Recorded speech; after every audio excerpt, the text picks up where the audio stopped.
Maka kemuliaan manusia ada sejauh mana kita bertakwa kepada Allah Subhanahu wa taala. Kalau kita bertakwa kita mulia, tidak bertakwa kita hina hadirin taala. Apabila orang kaya merasa mulia dan kekayaannya, itu orang yang rusak imannya. Begitu juga ada orang miskin yang merasa hina dan kemiskinannya, itu orang yang rusak imannya hadirin taala.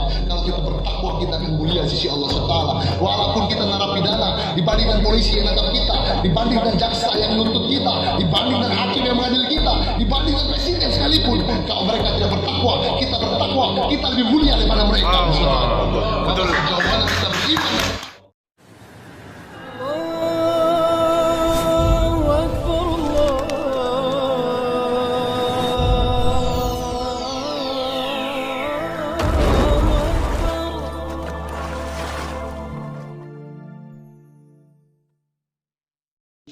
Oke, kita sama-sama tawajuh Pak ya. Yang kawannya ada tidur dibangunkan Pak, disenggol. Ini penting Pak. Ini penting. Ini kita akan membicarakan bagaimana pentingnya agama. Kalau semacam siap tawajuh ya. Ya.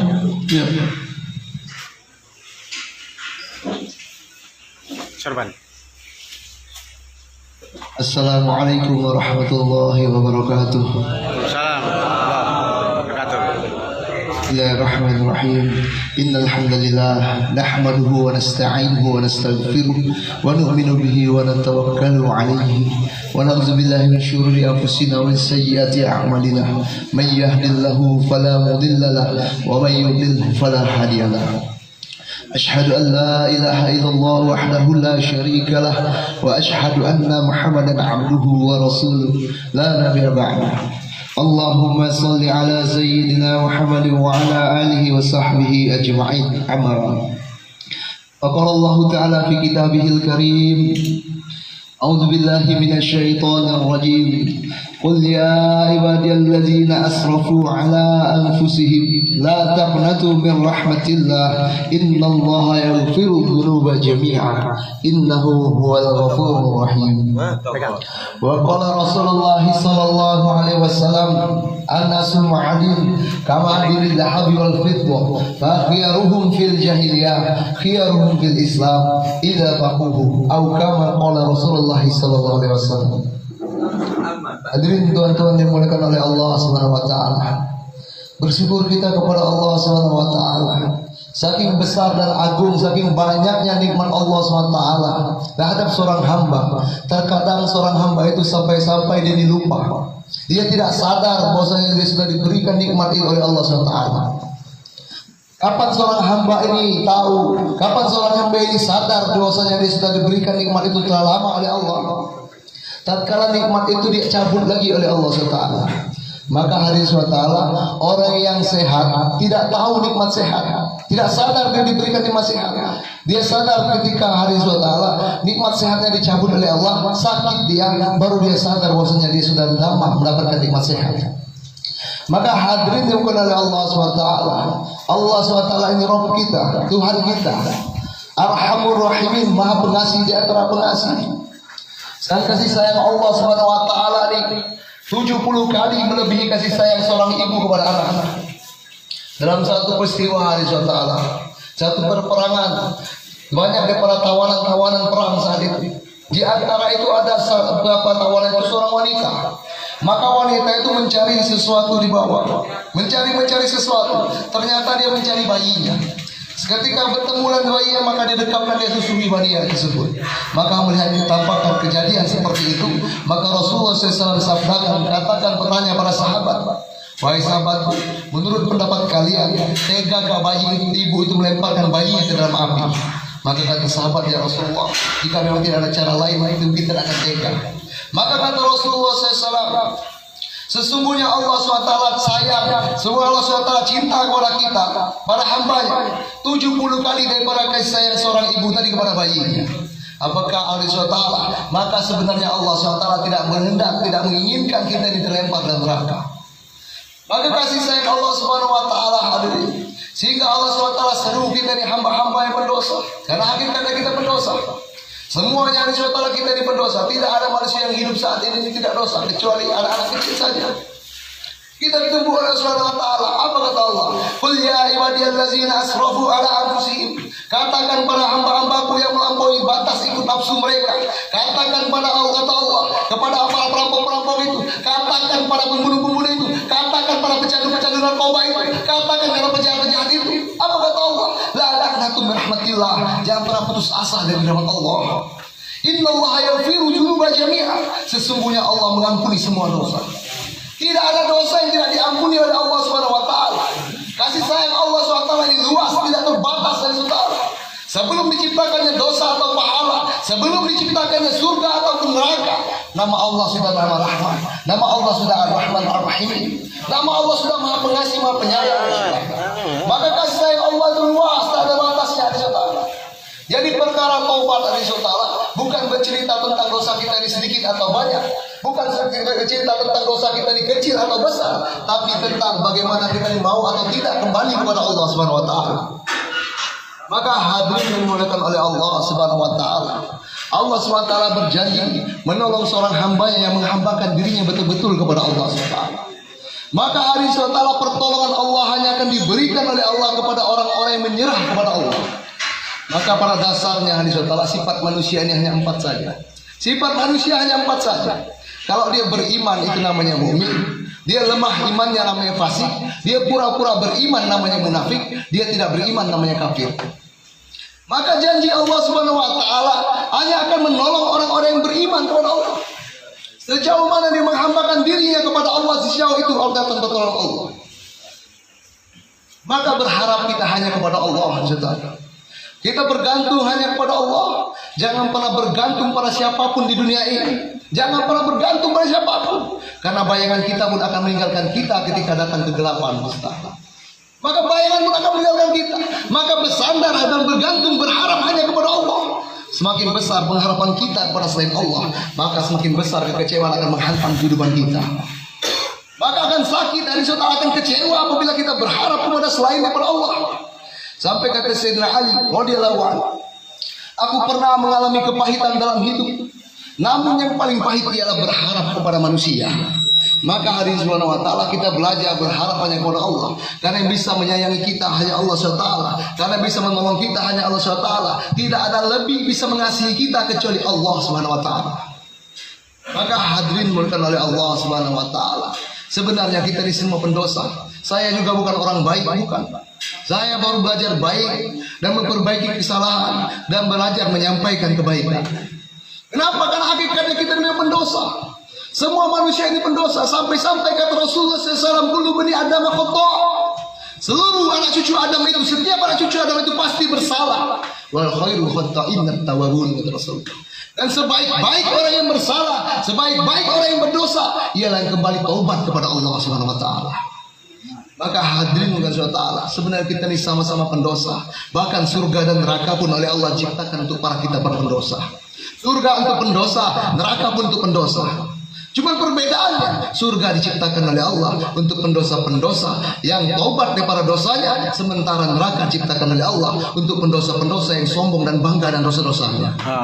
Maka hadirin yang dimuliakan oleh Allah SWT, jangan berbicara lagi tentang kejahilan-kejahilan kita. Kejahilan kita sebelum seberapa hari SWT. Kita nakal kita, jahil kita, kejahatan kita tidak akan bisa mengalahkan para sahabat. Tidak akan bisa mengalahkan Sayyidina Umar bin Khattab radhiyallahu anhu. Mungkin hari SWT kalau ditanya di sini, adakah senakal-nakal kita ini ingin membunuh Pak Kiai? Adakah senakal-nakal kita ingin membunuh Pak Kiai? Walaupun ada di sini yang membunuh Pak Kiai, Kiai itu mati, itu masih enak, masih kecil nakalnya. Kenapa? Karena masih banyak kiai-kiai lain yang akan meneruskan dakwah. Masih banyak kiai-kiai lain yang akan mengajarkan ilmu-ilmu agama. Sementara Sayyidina Umar bin Khattab radhiyallahu anhu itu bukan membunuh Pak Kiai lagi, ingin membunuh Rasulullah sallallahu alaihi wasallam. Yang mana kalau Rasulullah SAW meninggal, wafat, la nabi ba'dah, tidak ada lagi nabi setelah Rasulullah SAW. Ingin dibunuh oleh Sayyidina Umar bin Khattab, saking nakal, saking jahilnya. Tapi hari SWT tatkala Sayyidina Umar taubat, hijrah kembali kepada Allah Subhanahu wa taala, apa yang terjadi? Sayyidina Umar dimuliakan oleh Allah menjadi Amirul Mukminin, pemimpin orang-orang yang beriman. 2/3 dunia takluk di bawah kepemimpinannya saat itu. Sampai-sampai kata Rasulullah SAW, jikalau ada nabi setelah aku, maka Umar yang pantas jadi nabi. Ini ada orang yang membunuh Rasulullah SAW ketika hijrah, dia dimuliakan betul-betul oleh Allah SWT. Kenapa? Karena dia benar-benar sungguh dalam hijrahnya, dia sungguh-sungguh dalam taubatnya, dia sungguh-sungguh dalam perjuangannya meninggalkan masa lalunya. Maka hadis SWT, kita hadis SWT, jangan dengarkan orang yang mencela kita ketika kita hijrah. Kenapa? Karena dia tidak pernah tahu betapa sulitnya kita meninggalkan masa lalu kita. Maka hadirin subhanahu wa ta'ala, sampai kata Rasulullah SAW, Rasulullah ibaratkan, tamsilkan bahwasanya kita manusia ini seperti barang tambang. An-nasu ma'adin, manusia itu seperti bagaimana barang tambang. Kama adini zahabi wal fiddo, sebagaimana barang tambang emas dan perak. Fakhiyarum fil jahiliyah, maka mereka yang terbaik di zaman jahiliyah, khiyarum fil Islam, kata Rasulullah, mereka pula akan terbaik di zaman Islam. Iza fakuhu, maka bila kita terbaik di zaman jahiliyah, maka kita akan menjadi yang terbaik di zaman Islam. Yang penting kita hijrah hari subhanahu wa ta'ala, kembali menyerah kepada Allah subhanahu wa ta'ala. Karena hakikatnya dunia ini hanya sementara saja hari subhanahu wa ta'ala. Kesengsaraan sementara, apabila pun kesenangan pun sementara hari subhanahu wa ta'ala. Apabila hidup kita gelisah, hati kita penuh masalah, hidup dan susah, pernah kecewa, satu saja perkara, hati itu jauh daripada Allah subhanahu wa ta'ala. Hati itu terlalu jauh daripada Allah subhanahu wa ta'ala, sehingga hati itu gelisah hari subhanahu wa ta'ala. Karena kata Allah, ala bizikrillah tatma'innul qulub. Ketahuilah hanya dengan ingat Allah, hanya mendekati Allah, hati kau akan menjadi tenang.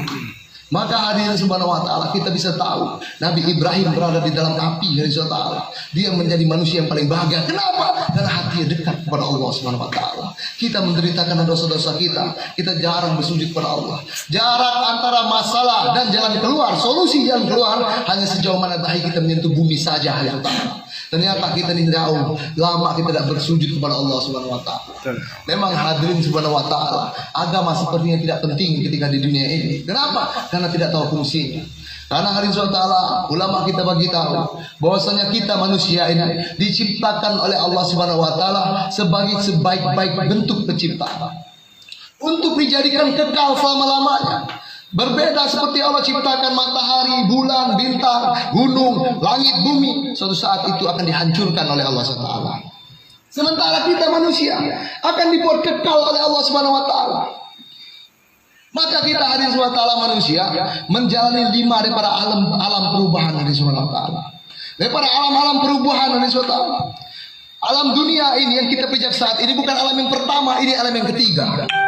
Kita sudah pernah hadirin SWT mengalami, melalui daripada 2 alam yang kita tidak ingat dan selalu. Kenapa? Karena ketika kita lahir di dunia, maka dicabut semua memori-memori itu oleh Allah. Sehingga kita la ya'lamu syai'an. Mereka yang lahir di dunia tidak mengetahui apapun hadirin SWT. Maka alam pertama yang kita masuki yang sudah diciptakan oleh Allah pertama kali kita di mana? Di alam ruh, alam arwah. Di alam ruh itu semua ruh saat itu Allah. Baik ruh seorang muslim kah, ya orang Yahudi, Nasrani, Buddha, Hindu, Konghucu, ketika di alam ruh ditanya oleh Allah, alastu birabbikum, kata Allah. Bukankah aku ini Tuhan kalian, kata Allah.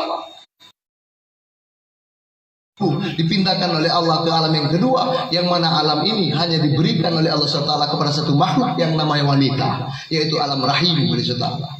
Siapa yang berani bilang bayi dalam perut ibunya itu tidak hidup, hidup mereka. Nah, di alam rahim itu Allah sempurnakan nikmat Allah SWT. Allah sempurnakan jasad dan organ tubuh kita. Namun sebenarnya kita tolak oleh Allah. Celakanya manusia sering mendustakan nikmat Allah, sering menolak daripada nikmat Allah. Kenapa? Karena kebodohan, kelemahan kita, karena kita tidak tahu fungsinya.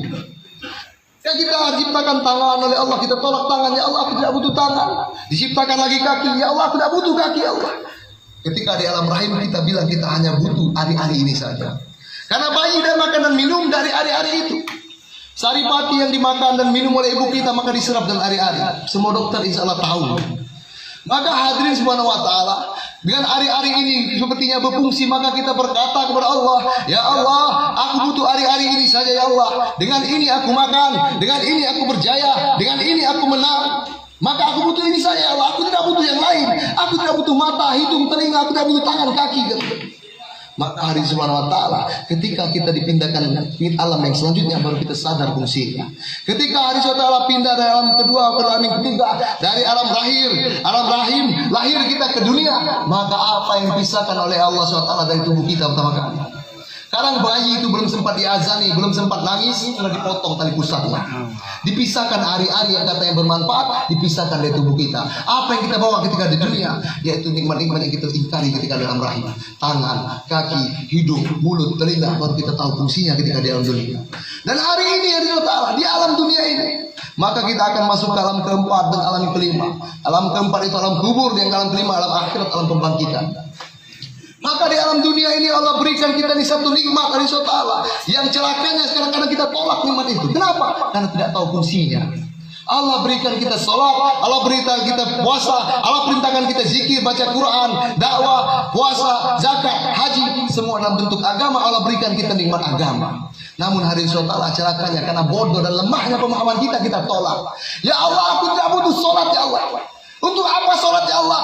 Sempit-sempit waktuku saja, banyak urusanku. Untuk apa puasa melapar-lapar diriku saja? Untuk apa ya Allah zakat mengurangi hartaku saja? Untuk apa sedekah menyusahkanku saja? Untuk apa zikir menghabiskan waktuku saja? Yang kubutuh sebagian besar manusia sepakat hari Allah, yang kubutuh uang ya Allah. Dengan uang aku berjaya ya Allah. Dengan uang aku menang. Dengan uang aku makan. Uangku saja banyak-banyakkan ya Allah. Aku tidak butuh yang lain. Aku tidak butuh agama, aku butuh uang. Ketika di alam dunia, sama seperti dalam rahim, kita tolak semua organ tubuh, kita butuh hanya hari-hari saja. Ketika pindah alam, hari-hari dibuang, organ tubuh yang kita tolak kita pakai baru. Begitu juga di alam dunia hari Allah, kita tolak agama, kita butuh uang hari Allah. Ketika kita mati, pindah alam dari alam dunia menuju alam kubur, apa yang dipisahkan oleh Allah SWT dan tubuh kita pertama kali? Sebanyak atap apapun istrimu, sebanyak si cantik atapmu apapun istrimu akan kau tinggal, sebanyak apa uangmu akan kau tinggal, setinggi besar apapun rumahmu akan kau tinggal. Bahkan hari Allah, uang yang di kantong kita saat ini ketika mati langsung pisahkan kita hari Allah. Apa yang dipisah, yang dibawa hari Allah, yaitu nikmat-nikmat yang kita tolak, nikmat-nikmat yang kita dustakan di alam dunia. Nah itu hari Allah, agama hari Allah. Baru kita tahu fungsi sholat, baru kita tahu fungsi zakat, baru kita tahu fungsi puasa, baru kita tahu fungsi zikir, baru kita tahu daripada fungsi daripada agama hari Allah. Maka di alam kubur hari Allah, di alam keempat hari Allah, disitulah letak penyesalan manusia hari Allah.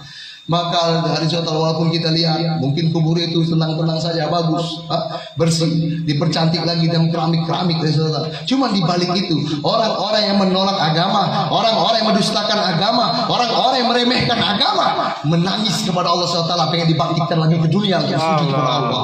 Dalam surah As-Sajdah dikatakan, Rabbana absorna wassami'na, ya Allah ya Tuhan kami telah lihat ya Allah, kami telah dengar, farjina, bangkitkan lagi kami kembali Allah ke dunia. Untuk apa? Na'amal solihan, kami hendak beramal soleh, kami mau sujud, kami mau sholat, kami mau puasa, kami mau zikir, kami mau dakwah, kami baru kita tahu mau tentang agama Allah. Maka kata Allah, wahai hambaku, kenapa sekarang kau baru menyesal? Kenapa sekarang baru kau minta bangkitkan? Padahal sudah tidak ada lagi. Bagaimana kita sudah keluar dari alam rahim menuju alam dunia, tidak akan mungkin bisa masuk lagi kita ke dalam perut ibu kita. Begitu juga ketika kita sudah pindah alam dalam dunia ke alam kubur, maka tidak akan bisa lagi dibangkitkan ke dunia hari Allah.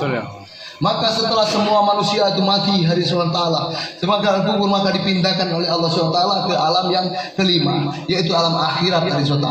Di alam akhirat itu tidak ada lagi bangga-banggaan kita, pangkat saya jenderal, tidak ada lagi hari SWT. Saya jenderal, saya orang kaya, saya Pak Kamar, tidak ada lagi. Saya ini orang Palembang, saya orang Jawa, saya orang Lampung, saya orang Cina, saya orang Batak, saya orang Amerika, saya orang Arab. Tidak ada lagi bentuk daripada suku-suku, ras-ras, negara-negara atau pangkat-pangkat kita. Yang ada kita semua akan dibangkitkan oleh Allah dalam satu tempat, dan Allah akan pisahkan menjadi dua kampung saja, yaitu kampung surga dan kampung neraka namanya. Maka Nabi Musa alaihissalam pernah bertanya kepada Allah, ya Allah, mengapa kau ciptakan surga dan neraka? Ya Allah, mengapa sebagian manusia ada kau masukkan ke dalam surga, ada yang kau masukkan ke dalam neraka? Kenapa ya Allah? Padahal kau yang menciptakannya, kau yang memberi rezekinya, kau yang memeliharanya, kau yang mengurusinya. Tapi kenapa kau pisahkan ya Allah? Maka jawab Allah Subhanahu wa taala, wahai Musa, jikalau kau ingin tahu kenapa alasannya, maka kau tanam daripada bibit-bibit gandum. Maka Nabi Musa AS jika cerita menanam bibit-bibit gandum, Nabi Musa urusi, Nabi Musa pelihara, Nabi Musa sirami.